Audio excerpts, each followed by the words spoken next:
Quand j'avais 17 ans, un jour, je suis descendu un peu tôt de mon école. Et comme tous les jeunes de mon âge à l'époque, je voulais pas rentrer, je voulais pas rentrer à la maison. Alors, je suis parti avec mes camarades de classe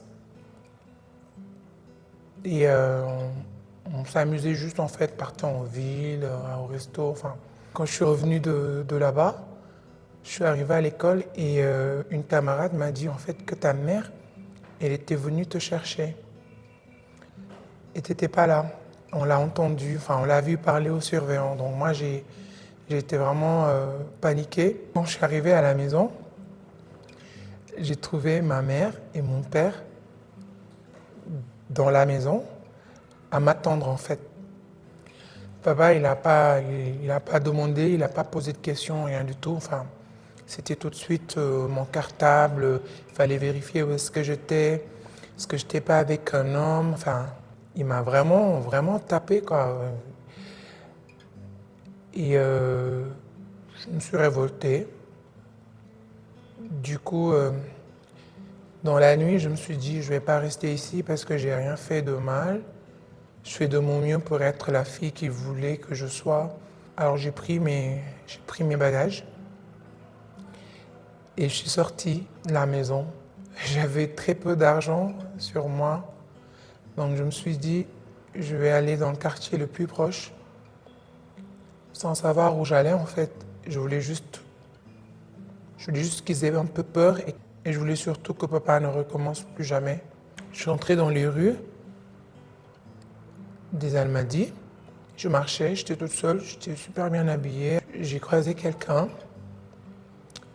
C'était un monsieur. Il m'a interpellé, je lui ai dit que je cherche du travail. Je fais la vaisselle, je fais le ménage, je fais à cuisiner. Franchement, sans me douter de quoi que ce soit, de rien du tout. Alors je suis partie avec lui. Et en fait, il m'a traîné, en fait. Il m'a traîné dans un bâtiment. Ils étaient, ils étaient deux, ils étaient deux et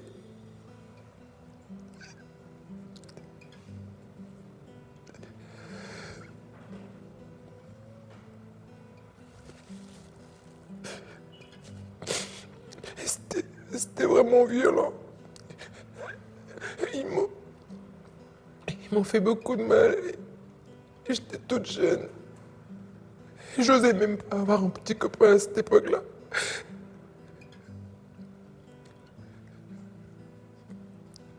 Je, je les ai suppliés, je leur ai dit, faut pas me faire du mal parce que moi je suis vierge et que j'ai jamais connu un homme.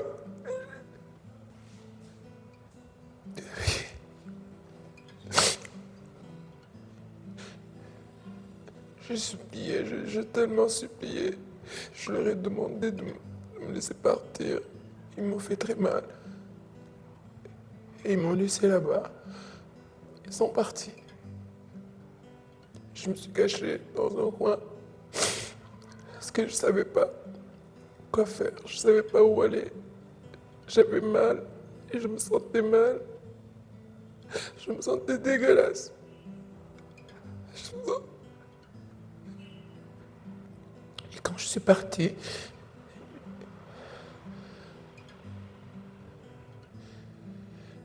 j'ai croisé quelqu'un qui se doutait fort que j'étais pas bien, et qu'il s'est passé quelque chose. C'était un vieux qui m'a posé plein de questions.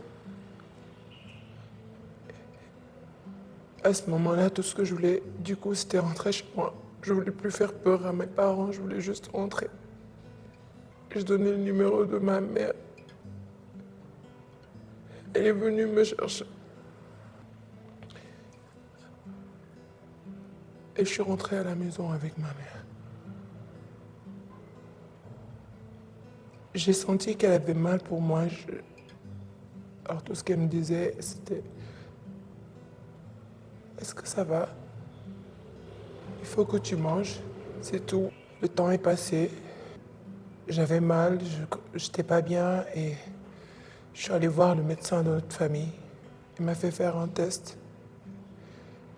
Et je suis tombée enceinte en fait. Elle a appelé ma mère. Après qu'on ait appelé ma mère, j'étais comme une marionnette. Je suivais les instructions, c'est tout. Et ma mère, je pense qu'elle voulait me protéger, peut-être protéger mon père, puisque c'est un imam et que sa réputation est en jeu. Alors ma mère a fait ce qu'il fallait. Elle s'est concertée avec notre médecin de famille qui lui a recommandé une clinique. Le jour même, je suis allée là-bas. Je me faisais moi-même mes propres idées. Au fond, je savais peut-être ce qui allait se passer, mais j'étais pas préparée. On m'en a jamais parlé. Ça s'est fait, c'est tout. Quand je me suis réveillée, j'étais dans un lit, dans une petite salle. Et quelques heures après, ma mère est venue me chercher. Alors j'ai compris qu'il n'y avait plus de grossesse, qu'ils m'ont fait avorter en fait. À aucun moment, je n'avais de décision à prendre, à aucun moment, mais je lui en veux pas. Ma mère, je pense que je lui en veux surtout parce que elle a voulu protéger mon père plus que moi. Ce qui revenait tout le temps, c'est si ton père, si ton père, si jamais ton père, si jamais ton père. Après toute cette histoire, je me suis rebellée, je suis devenue une autre fille. Je voulais faire tout ce que mon père ne voulait pas que je fasse. Je commençais à faire ce que je voulais, à me révolter. Mon père, quand il voulait que j'aille à gauche, j'allais à droite. Ça m'était égal. Je suis devenue une femme épanouie. Hein. Je suis mariée, j'ai mes enfants. Mais cette tâche, elle est là. Elle restera toujours là. Et je sais qu'elle restera toujours là. Elle partira pas.